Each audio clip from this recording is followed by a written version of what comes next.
this a bit and then we start, if that is okay.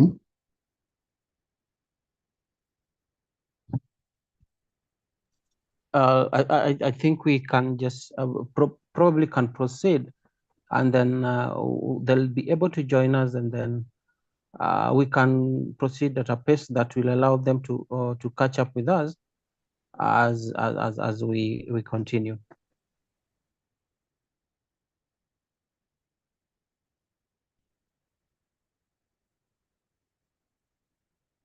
Then good evening, everyone who has joined, and welcome to today's webinar.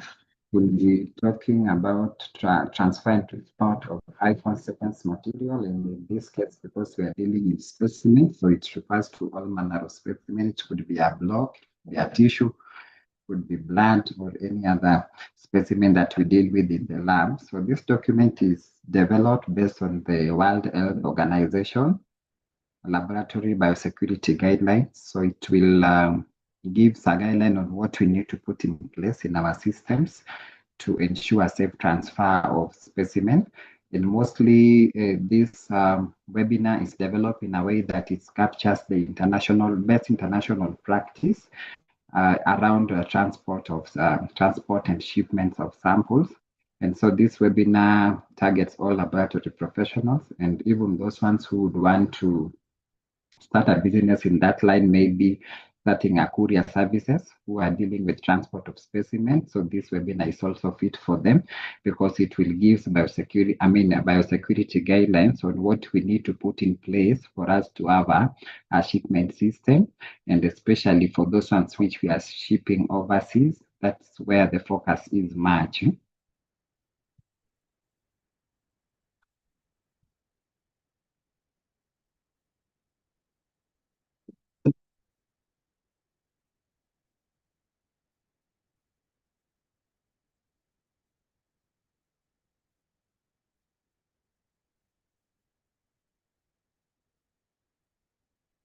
So high consequence material can be transferred or transported inside a facility.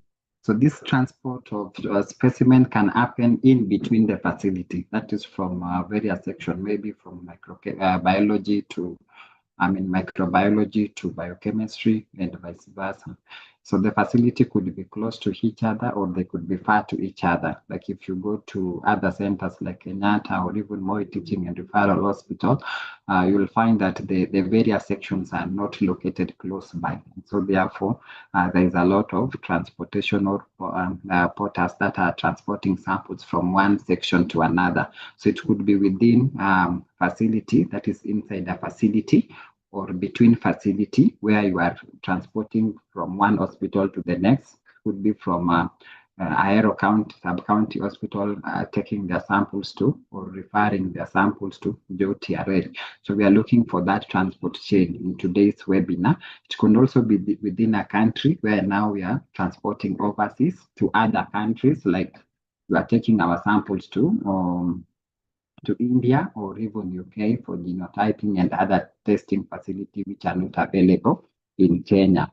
And also between countries, that is overseas, as we have explained, or within a country where we are in Kisumu and we are sending our samples to Nairobi CDC or maybe viral load, HIV genotyping, things like that are not available within particular county. Let's say if a service is not available within Kisumu County and now they want to outsource for that service in Nairobi County.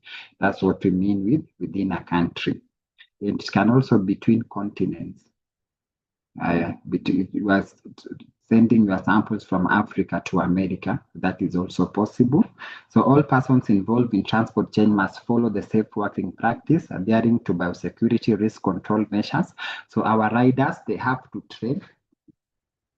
The riders who are involved in this particular processes, they must be trained by the relevant personnel. So it is the laboratory officers who are supposed to train the rider so that they know the consequences of the consequences of this material landing in wrong hands.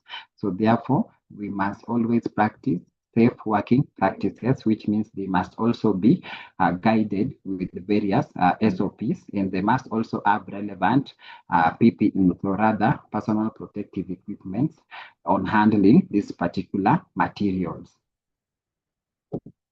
And also the packaging must be in a way that is protecting them.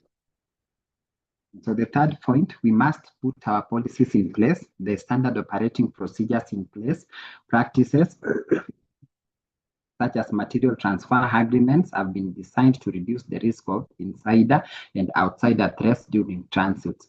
So there has to be material transfer agreement. It could be a shipment record. That is an agreement between the shipping facility and the receiving facility.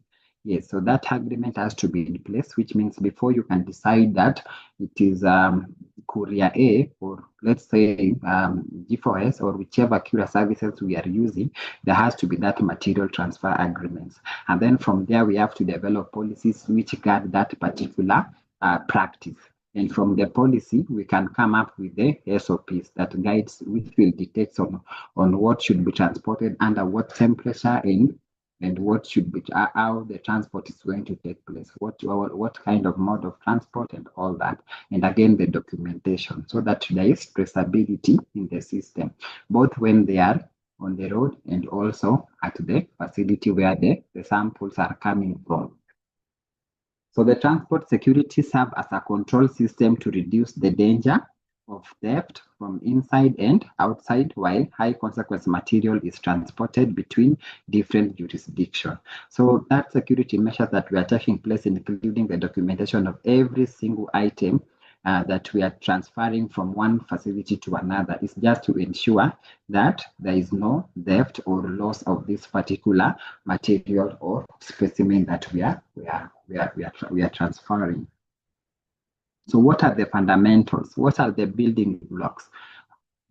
So in fundamentals, we are going to look at the key building blocks. And the key building blocks, I mean what we need to put in place to have an effective transfer system. Number one is the material control and accountability implementation. That one is a very essential in diminishing the risk of transfer, diminishing the risk of insider and outsider threats during the transfer of biological materials. So there has to be accountability, and accountability, you will achieve that by proper documentation of the quantity, the nature, and what the nature of the material that is being transferred. And then a proper inventory system is mandatory for safeguarding infectious substances. So you must have a proper inventory system. If it is samples we are transferring from one lab to another, or maybe you are transferring from a DNA, for genotyping and all that, then you must have a proper inventory system. And proper inventory system, it means that you must have a record of this particular. You must have a proper record of what you are shipping.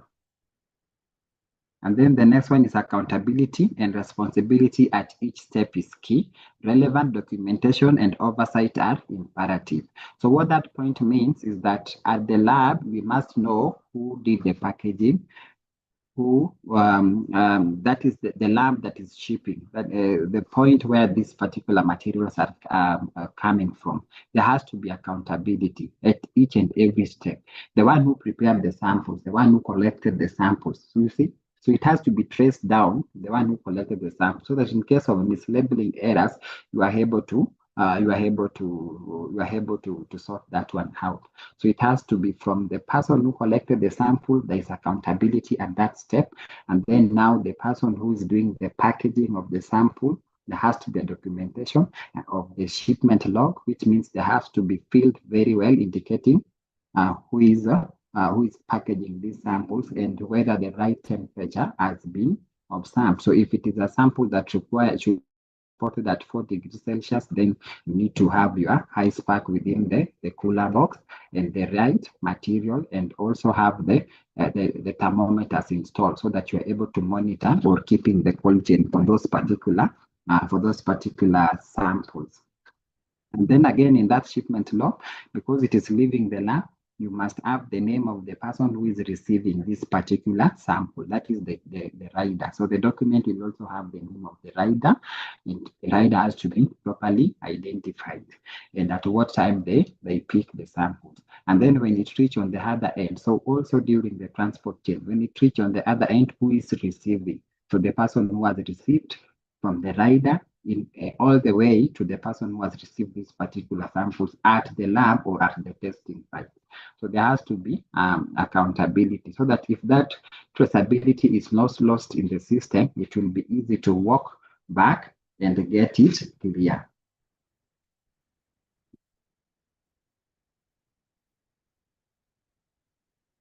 So the next one, we are looking at formal approval.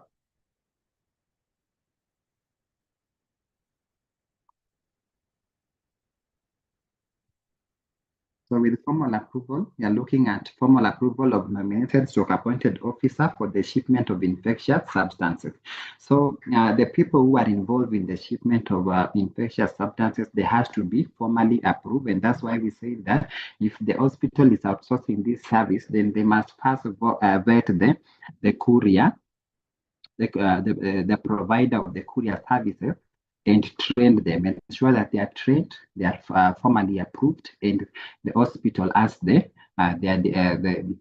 documentation, or rather the documentation of identification of the key personnel who will be involved, the kind of vehicle, or rather form of transport that they will be using to transport this particular specimen, and also the infrastructure in that place, including the cooler boxes and all that. So those are the things that they are going to look at before approving this particular person. And the contact person, in case of anything, who is the contact person that the hospital can reach at any time. And it is a vice versa, which means even in the hospital, they must have a contact person in case they find challenges along the way.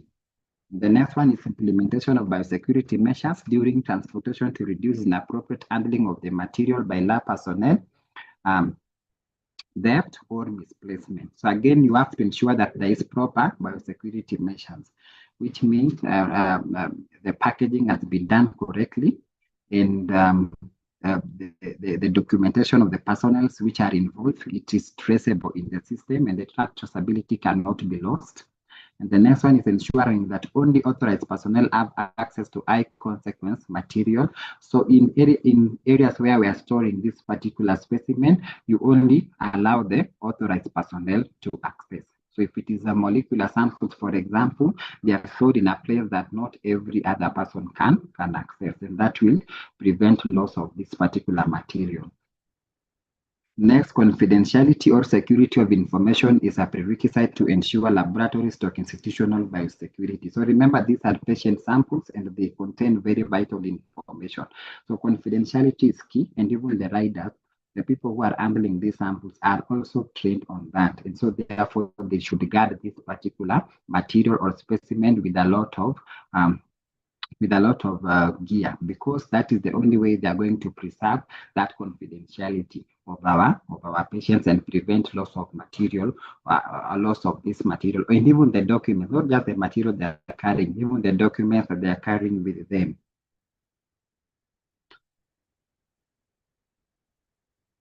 So once we have a confident system of ensuring that that one is met, you look at the requirements. So what do we need to put in place?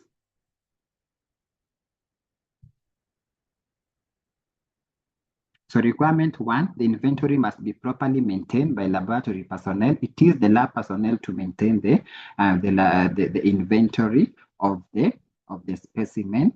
That is the records of the specimen that are being transported and those ones that have been received. It is even the responsibility of the lab or the sending lab to confirm with the referral facility upon the receipt of these particular samples, and regularly audited by authorities or other authorized personnel. So this can be subjected to audit just to ensure that the lab is following the laid down guidelines, and if there is gap, they can raise these particular gaps. So it is only through audit that we can come up, we can identify the gaps that exist in that particular area. And by doing that, corrective actions can be initiated to close those particular gaps. And then it should include a proper record of all the high consequence materials withdrawn or added. So these are infectious substances or the materials that we are transporting. You must have a proper record of them. And in case one has been withdrawn from the list that is to be sent or to be shipped, that one should also be recorded and taken into account. And if you have a system, the system should work in a way that it will alert the receiving facility that a total of 30 samples were sent, but only 20 has been received.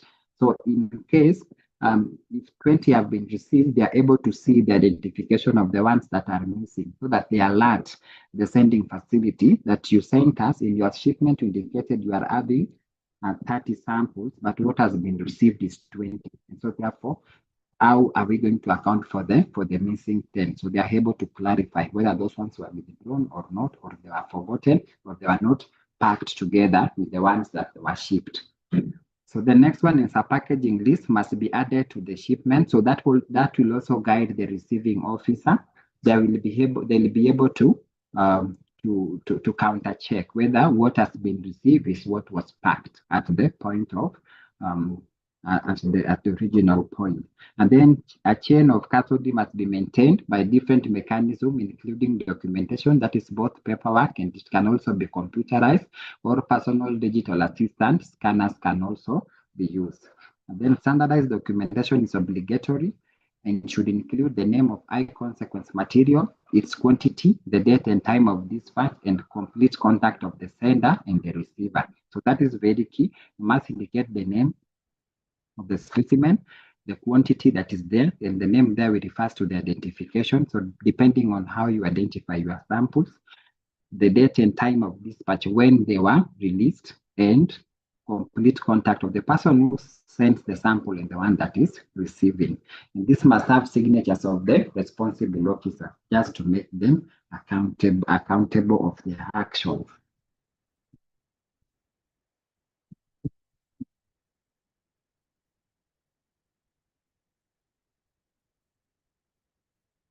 So in the next slide, the documentation moves with the high consequence material during the transfer or transport. So the documentation is key. It will move because that is the only way the person who is receiving and the other end will be able to counter check. And if it is not possible for the authorized individual to ensure custody of the package because of conflicting activities, then the package must be retained in the restricted access area with access control. So if they're not able to retain that particular, if they're not able to ensure custody of that particular package, then we have to restrict access to that package, which means that that package must be retained in an area that is protected and an area that is locked. So the temperature monitoring in the shipping container may need to be added. As we have said, you need to install a thermometer, and that thermometer is installed in those particular cooler box of the tool that they are using to transport this particular specimen, so that the person receiving is able to confirm that the cold chain has been maintained. So the transfer or transport should be pre-approved by the designated biosafety officer or designated responsible official in the institute, and transfer approval record must be retained. So that transfer, or rather ship, especially for those ones which are going overseas, the biosafety stock, the biosecurity officer for that particular lab who is sending should approve the transfer first before the actual transportation or before the D-Day. So the necessary approval must be done by the responsible authorities or the lab managers for those particular facilities. The necessary permit must be obtained in advance of the shipment, and additional local, state, provincial regulation for local, national, and international transport must be adhered to. So if you are doing international transfer, like we are transferring our specimen for testing, let's say in India, then you must first seek the various permits where necessary. And the details of the recipient, the point of contact must be known and endorsed in advance, and contact details provided. So as we have said, the person who is going to receive, we must know who is if these samples reach, let's say, India, who is going to receive our samples in that particular lab, and who is the contact person. And the contact person is very key on both facilities, the sending facility and the receiving facility. Again, the sending facility, if the people who are shipping these find challenges along the way, they are able to contact the sending facility and notify them of the same. And again, the receiving facility, if they have not received these samples in the right conditions, that again, they are also able to communicate that back. So additional requirement, 1, due diligence is required during all stages of transport, from the pre-shipment, during transit, and at the receiving end. So as you can see, because we are transporting very delicate specimens, these are specimens that hold diagnosis of patients, and we do not want to lose them along the way. So a lot of due diligence has to be done. Pre-shipment, that is at the sending facility. During the transit, the riders also have a role to play, and at the receiving end. So pre-shipment authorization will depend on the nature of the high consequence material to be transported, and the appropriate authorization should be obtained. So if it is a highly infectious material, maybe whatever you are transporting is a hemorrhagic, let's say the specimen you are transporting, or even the specimen that you are transporting, for example, have been confirmed to having cases of like Ebola. Maybe they want to do a study. It's a study case, for example, and you are sending you are sending your samples for further evaluations like genotyping and all that. So you see, for that case, you need to follow the guidelines for that particular virus on how the transport should be done, and the national standards. You have also seek permits or approval from necessary organizations. So the responsible individual may be empowered to make shipping decisions for the non-restricted agents. And then the nominated stroke appointed officer must be formally approved for the shipment of high consequence material. So the person who is going to, or rather the organization that will be responsible for the shipment, there has to be formal approval as we had indicated, and then a documented process for rapid destruction. That could be necessary, for example, in emergency situation of the material must be established and should include description of the personnel and equipment needed to conduct the task. So in case they need to destroy this particular material, maybe it is in an emergency situation or an accident has happened, what should be done? So that documentation should be there, and how to conduct that particular task. And the packaging must have only the required standard information and labels. This should include the contact information of an expert who can advise first responders in case of damage to the shipment in transit. So that is also very clear. Like if there's a damage to the shipment that you are transporting, or this particular material, then an expert who is able to advise the people involved in this particular process should be there. And so therefore, that should be one of the standard information. And this could also serve as the point of contact. Then the digital tracking, such as global position system tracking devices, should be used to provide a constant trail of the location of the material. Remember, in some cases, they are not using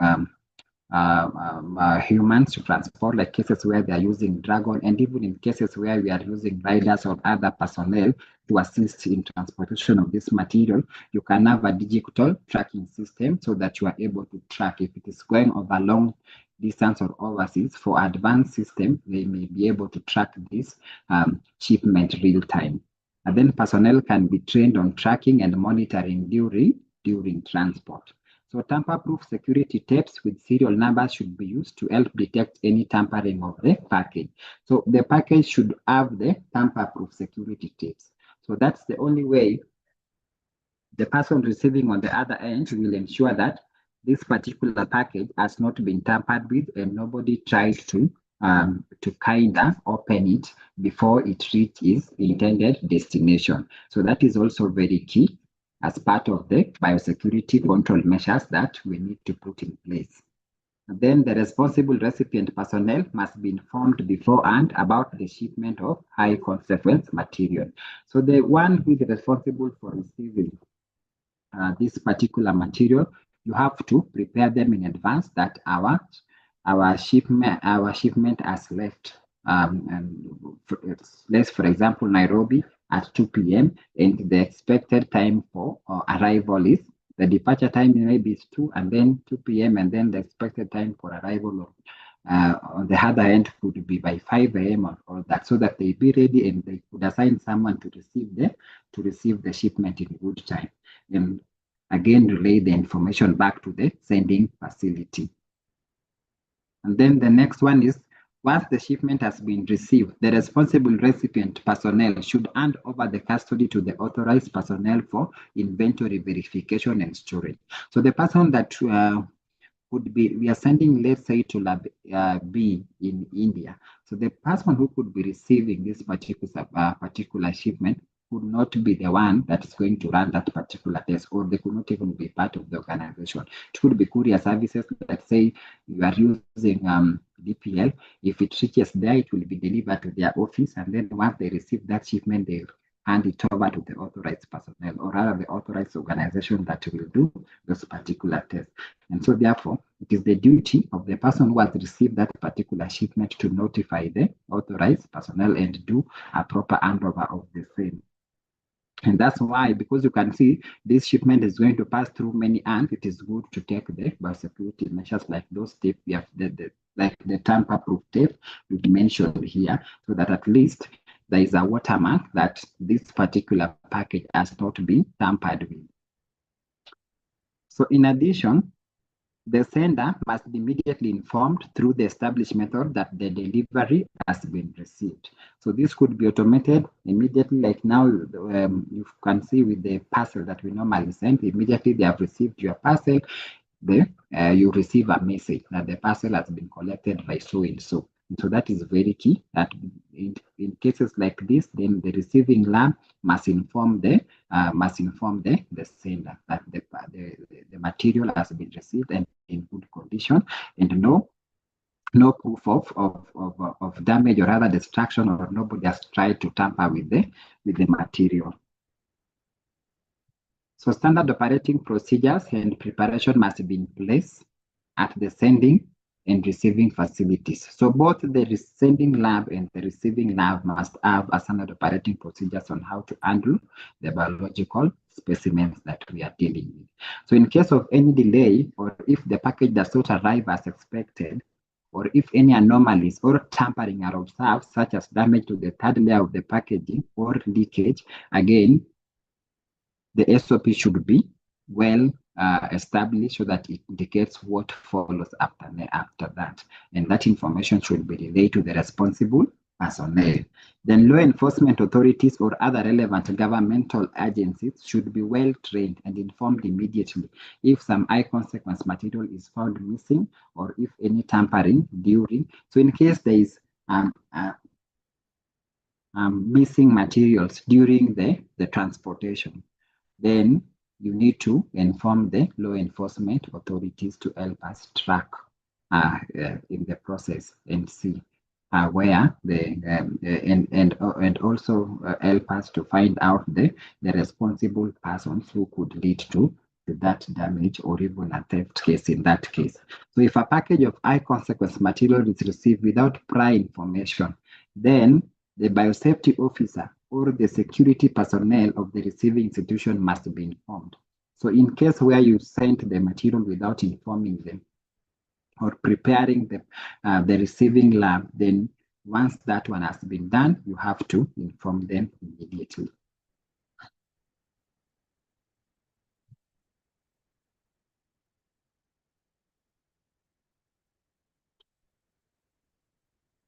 So look at the sample packaging. So the shipping personnel are designated and well trained in proper packaging according to the standard operating procedures, regulation, and standard, and they must undergo a refresher courses at regular intervals. The purpose of the refresher courses is just to ensure that their competency is at par and they are able to carry out the task effectively. So these, we have got two categories of infectious material. One, category A. So category A are those ones which are transported in a form that when exposure occurs is capable of causing permanent disability or life-threatening or fatal disease. So these are highly infectious material that if by in any case, it could be even airborne material, but by in any case, if an exposure occur, they could cause life-threatening disease. And so therefore, they are categorized as A, category A, according to the International Organization or WHO category category. So this could they could cause this in otherwise healthy human or animal, and the number that is signed is UN 2814 for human and UN 200 for animals. While for category B, these are infectious substances that do not meet inclusion in category A. So they are not capable of causing life-threatening or rather permanent disability. They are designed UN 3373. Exemption, these are substances derived from humans or animals for which minimal likelihood that infectious biological agents are present or where pathogens are neutralized or inactivated. So those ones which are non-infectious, or if they are biological materials, the pathogens have been neutralized or inactivated, which means they're not capable of, causing a disease. And so they no longer pose a health threat, and they are not subject to dangerous good regulations unless they meet the criteria for inclusions. So the patient specimen should be collected in a leak-proof receptacle, which in outbreak situation may be placed in additional supplementary primary receptacle for added safety and ease of decontamination. So the primary container that is containing the specimen should be in a leak-proof so that to avoid leakages of this particular specimen we are transporting. And then the primary receptacle should be placed in a secondary packaging with sufficient absorbent material to contain content of specimen in case of leakage. So that is also self-explanatory that the primary receptacle, we have said it is leak-proof. But in case there is leakage, you put in a secondary packaging. But before you do that, you use an absorbent material, something that is able to absorb the leaks in case of any. And then the secondary packaging will be placed into a third outer packaging for mechanical protection. Labeling and marking are applied to the outer packaging. So preferably, primary and supplementary primary receptacles should be made of transparent materials, which allows identification contents. You are able to see the contents from inside. That is for the primary and the secondary. At least just before you can put the third receptacle, you can just confirm. You should be in a position to confirm that you are sending sample A clearly. So you are able to see the labeling very well and you are able to see the content. So laboratory analysis request form and the physician letter. Remember, every sample should have a request form. And the physician letter, in case there is one, should be in an envelope placed between the third and the secondary packaging. Then in outbreak situation, packaging material should be in sufficient supply just to ensure that there is continuous activity.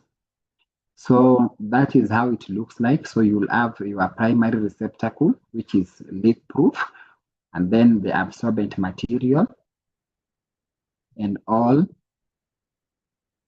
the absorbent material which is able to absorb in case of any leakage. And then you have your secondary packaging, which is the leak-proof secondary packaging. And now we have got the outer packaging of adequate strength for transport conditions. So specimen transport condition and duration of transport may influence the quality of the specimen and affect the lab analysis. So you should transport your specimen in the right temperature The laboratory during diagnostic testing should be consulted on transport temperature requirement and duration. So the person who the people who are transporting the specimen, they could not really have much information as to what samples should be transported at what temperature. So it is the lab to come up with that. So the specimen analysis should be done without further delay at the receiving facility. In absence of the specific information about the transport condition, the specimen can be kept at room temperature for up to 24 hours or at 4 degrees for up to 72 hours. But it's good that the sending lab specifies and guide the people who are transporting appropriately. So temperature monitoring within the package during transport can be done by electronic logging devices. So with the electronic logging devices, the lab facility will be able to track the cold chain real time, because that electronic logging device is able to send them the signals. So when it's come to personnel, a rigorous selection process, background check, security clearance, and regular monitoring are mandatory for the personnel responsible for shipment, stroke transfer of high consequences. So they also undergo competency assessment just to ensure that they understand what they are taking. And before they are employed or they are rolled out, there has to be a rigorous background check on them and also security clearing. Then continuing professional training is required to maintain competency of this personnel. As we have said, they have to be trained and retrained occasionally so that we are reminded.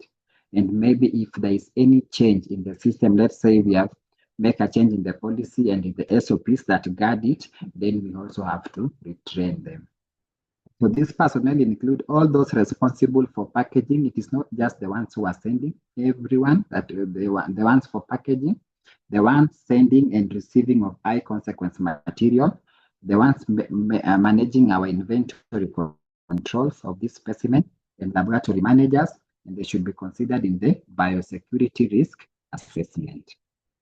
So an example of a risk control measure related to personnel is the requirement for the involvement of 2 persons in critical steps in the shipping process. So the risk control measures, 2 persons is just meant to counter check, which means I have done the package and then the person B can counter check whether it has been done correctly, the labeling has been done correctly, every single item that is being shipped has been included, the documentation is correct. So at every stage. So what is material transfer agreement? It is a legal contract that governs the transfer of biological, chemical, or other materials from one institution to another. So that legal contract between the hospital and the courier services, that is the material transfer agreement, and it has to be signed. And that's what will dictate the expectation of the hospital and again the expectation of the courier services and the laws that govern the same. So these agreements are often used in scientific research to ensure that the recipient of the materials agrees to use them for a specific purpose and to follow certain conditions. And that's why there is also ethical consideration in research. So material transfer, typically, it will define the scope of the transfer, including the quantity, the nature of the material being transferred, as well as any limitation on the use or distribution of the material. And it may also specify the rights and responsibility of both the providers, the recipient of the material, such as confidentiality obligation, intellectual property rights, and liability for any harm resulting from the use of the material, so that there is no misuse of this particular material, or it is not used for the purpose that is not intended for. So when you are doing a material transfer agreement, these are some of the factors that you need to consider. One is that the provider and the recipient of the high consequence material. So you must look at the recipient and also the provider, the person who is sending. And then the rights and obligation of the provider, the recipient, and any other involved party. So you must include the rights of these particular people, and rights would include even protecting them from exposure of the material that they are handling at hand. And so you must ensure that all other necessary materials are necessary. All other necessary materials are provided for smooth operation. So aim and background of the provision material. So what is the purpose of this particular? Is it for testing? Is it for research? What is the nature of the material that you are transferring? And then the intellectual property. Who reserves that right, especially for research? If it is for research, then the intellectual property rights are who? The testing facility has no right to publish that findings of the research, because remember, it is an outsourced service. So that intellectual property rights rest with the person who is selling or the principal investigator in that particular case. And then warranties and responsibility in case of damage, in case of loss, in case of its misinformation, in case of plagiarism. So what happens in such cases? So there has to be warranties and responsibility of both the person sending and the person receiving on the other end. And then the term, the amendment and termination or conditions. So how do they terminate those particular contracts in case they reach such a case? And then notification and communication. And that's why we said you must have a contact person on both ends. And then dispute resolutions in case of any, no waiver of privileges and immunities, and final provisions. And then finally, information about the high consequence material, policy about the publication of information about or information generated using the high consequence material. So what policy, if it is research and it is meant to generate knowledge, then again, the policy that are in place, who can release that particular data, and how is that data going to be disseminated. And then requirement for transfer and transport, specification for the final disposal, final disposal of the material because it has been used for testing, how is that one going to be done, or retention in case it needs to be retained, then for how long. So it is, again, needs to be considered. The biosafety and the biosecurity requirement for the recipient also must be included. So the transfer and transport of equipment with biosecurity relevance. So having looked at the materials, we can switch a bit and look at again equipments with biosecurity relevance. So regulation of the transfer and transport of equipment with biosecurity relevance, which aims to prevent the misuse of such items for harmful purposes, including the development or production of harmful biological material or even biological weapons. So the specific regulation governing the transfer and transport of such equipment can vary substantially by country.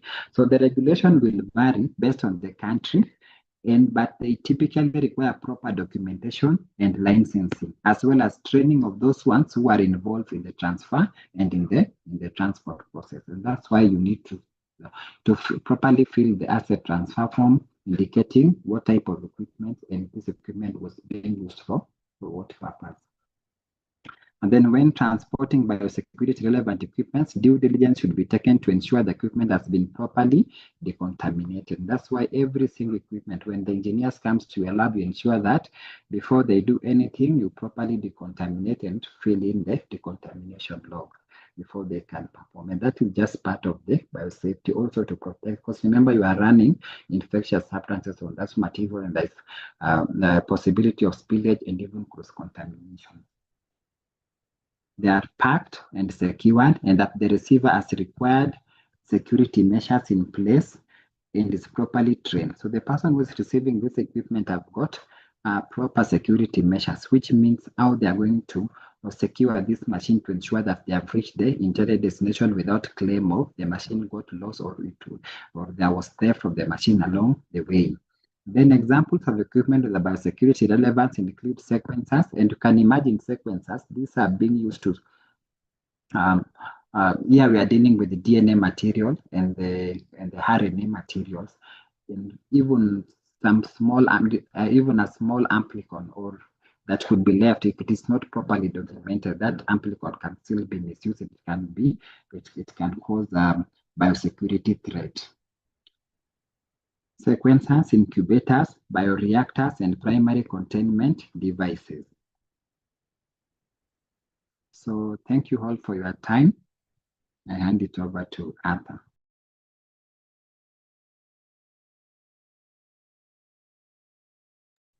Yes, thank you so much, Mr. Francis, for such a powerful presentation that you've just given to us.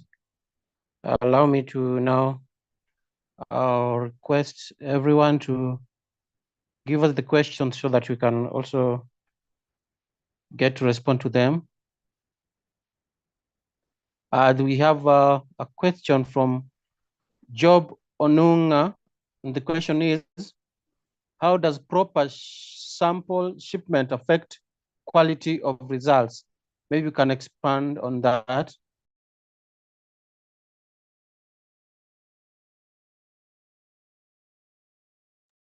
The quality of result once with if the shipment is not done correctly, it could lead into leakages, things like that.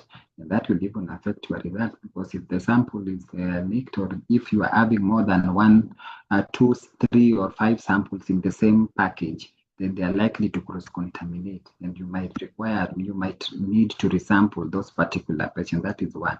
Secondly, more it will be on the temperature. If it is a material, if it is a specimen, let's say for example, we are having we're sending INR or these other tests that need to be required within APTT, for example, which need to be tested within a very short time, and then you've not frozen that particular sample. And you see, so if you don't consider the temperature for that particular specimen, you are sending your samples for DNA analysis to America, and you've not frozen this particular eluates. So what do we call them after the amplification? Amplicons.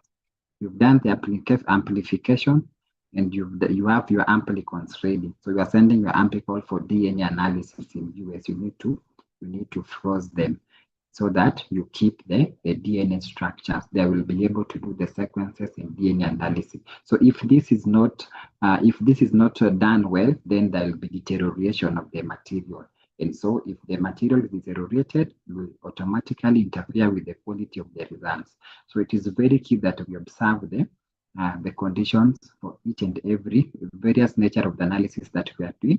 And it is also good to know this particular, if it is electrolytes, for example, you have to do separation so that you avoid sending it in whole blood, and then you transport it in the right temperature. Yeah. Any other question? Thank you. A comment from Christine Musyoki, nice information. Simon Changalwa, very educative session. Misha Kinywa, good presentation. Then we have Duncan Cherogon, good presentation. We have got Christopher Sitati, good presentation. We're still waiting for more questions to come so that we can ensure that we are able to tackle them. We're still waiting for more questions to come. Meanwhile, Mr. Francis, we always have the proficiency testing samples that we get from NPHL, and they are always dried samples. I will wish that you expand on their safety, since I believe they are dried. How safe are they, and how should we handle them as well for proficiency testing? And especially you look at the ones for the HIV. We also have other samples that come for EQA, samples that come for EQA. So you can also maybe share with us your knowledge on the same. We normally get them from hookers, we get others from hookers, from AMREF, and other agencies. So you can also share with us, and we also get some from NPHL. You can also share with us so that we also have that knowledge. Welcome.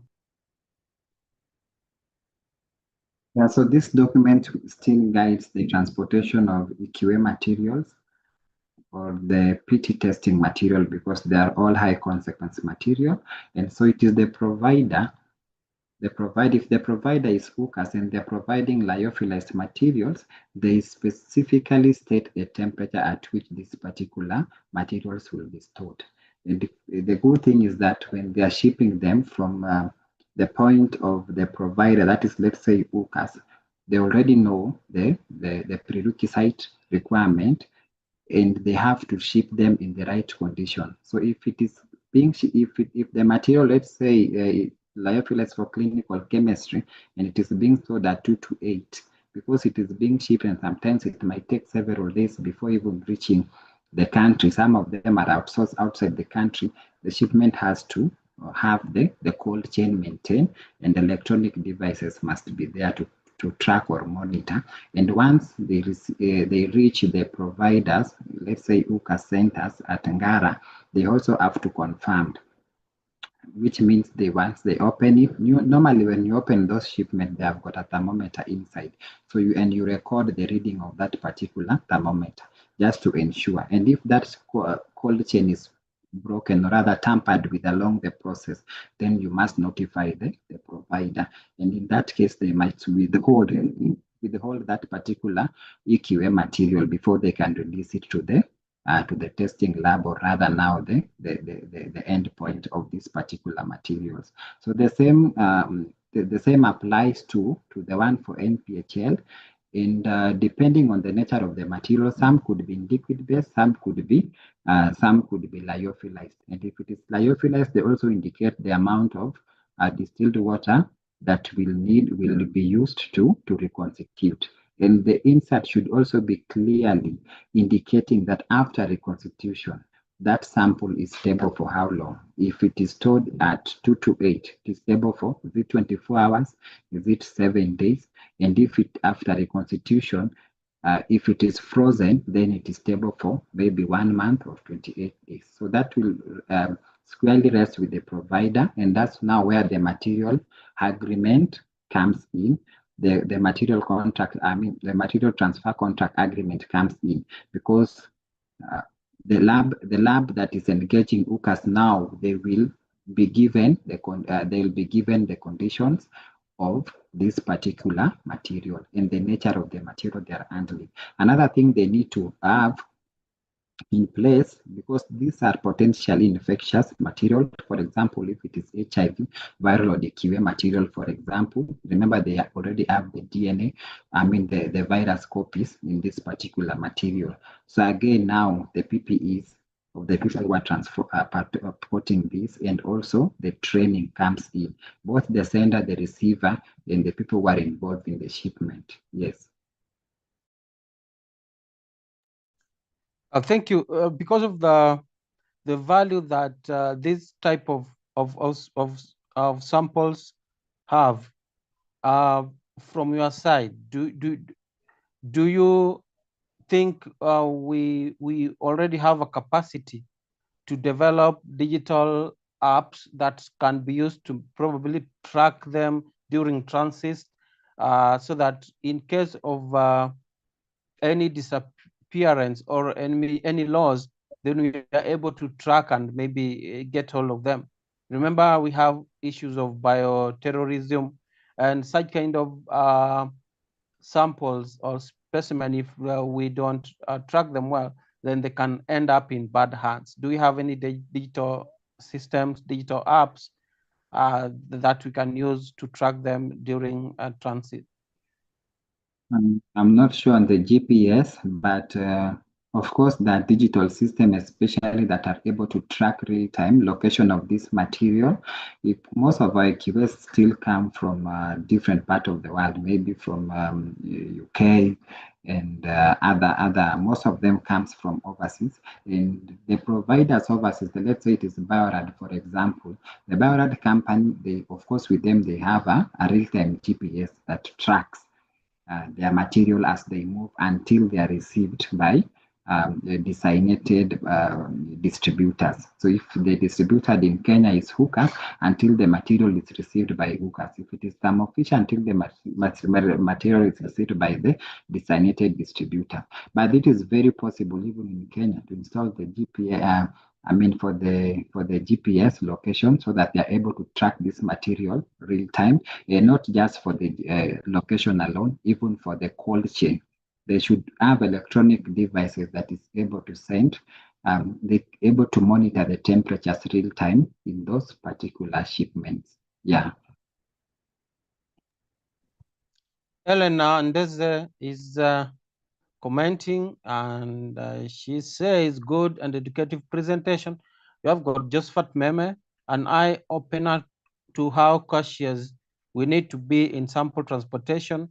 Mary Musioka, good presentation. We have Japheth Kiplimo, and he says this discussion is under which thematic area? That's the question he's asking, which thematic area does this presentation is placed? So you can also advise him on the same, which thematic area are we talking about? Here we are talking about biosafety and biosecurity. So it falls under biosafety still. I think in the KMLTD portal, maybe they've talked about biosafety. Yeah, it falls under biosafety. Because biosafety and biosecurity is one and one. And in lab, I believe every single lab you have got a biosafety officer. Yes. Thank you. Simon Chagala comments, very clear presentation. The presenter was very clear. Now, Mr. Frank, allow me to ask another question. In this area of shipment, how can we maybe take advantage of this area, and how can we expand on it and maybe create a good career for this profession? Because in as much as we're looking at safety and quality, but we also need to look at career opportunities for such kind of area of specialty. How can we make it an area where we can leverage on when we talking about opportunities for jobs? Thank you. Opportunity for jobs, I think Matinde Moliro is one of the universities that is offering a BSc program on biosafety.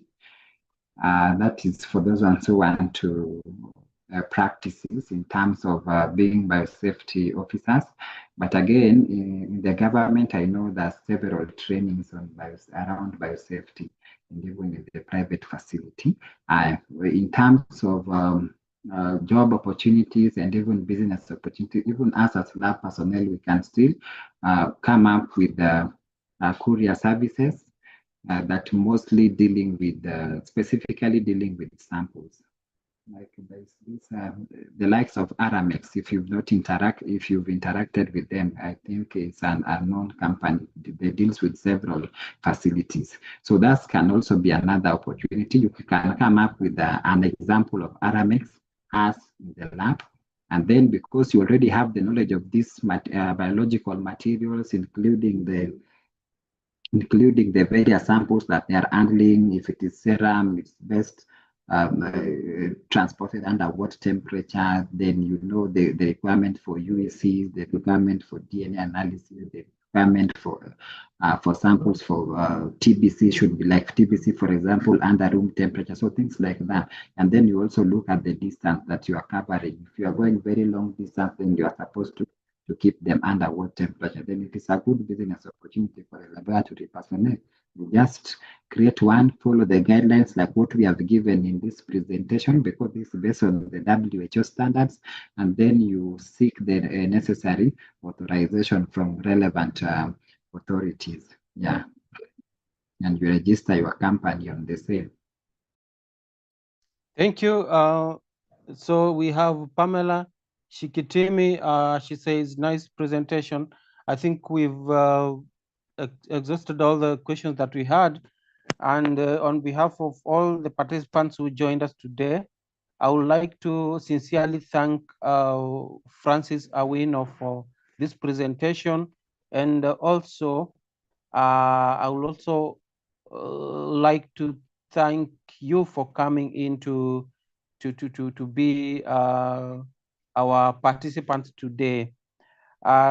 Today's session, just the way you've been told by Francis, has reinforced the importance of compliance, proper packaging, documentation, and adherence to biosecurity standards in the transfer and transport of high consequences specimen, just the way we've been taught today. So as we wind up, because I'm not able to see more questions coming in, allow me to remind you that we have got our WhatsApp forums, so we urge you to continue joining so that you don't miss in any announcement, any information that we are able to share. Otherwise, before I bring back the presenter to do his parting shot, I will wish to thank you all for your active participation that we've had today. And I also wish you a good evening as we look forward to engaging you tomorrow for another presentation. Otherwise, Mr. Francis, we are so thankful for you being able to prepare and present to us this informative presentation that you've given us. And so before we end this presentation, allow me to bring you back so that you can give us your parting shot. Take your time, give us your parting shot before we call it a day. Welcome back.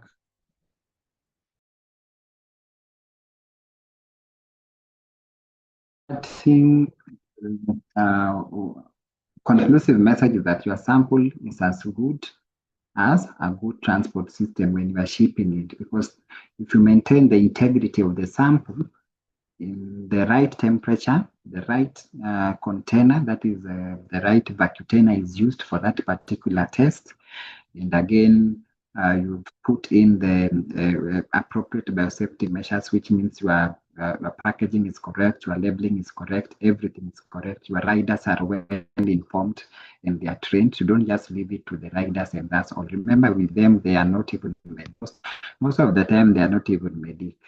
Just a few are medic, like the ones who are doing mobile phlebotomy. Mostly those ones are trained laboratory professionals. But most of the time, these are the people who are handling they have no idea of what is a UEC, what is a creatinine for that particular test. So it is our responsibility to ensure that we have got an effective transport system, and of more importantly, the communication between the personnel at the lab, the receiving lab, and the transport team. That is very key. And it is only through communication that we'll be able to, again, track our samples and ensure that they are delivered within the shortest time possible to various facilities. So until next time, I want to thank you all for joining. Just ensure that we are adhering to the right package. We are packaging our samples correctly, labeling them correctly, ensuring that our riders are well informed and we have protected them. And in case of damage, in case of destruction, we have a point of contact person that they can always reach. Yeah, thank you all.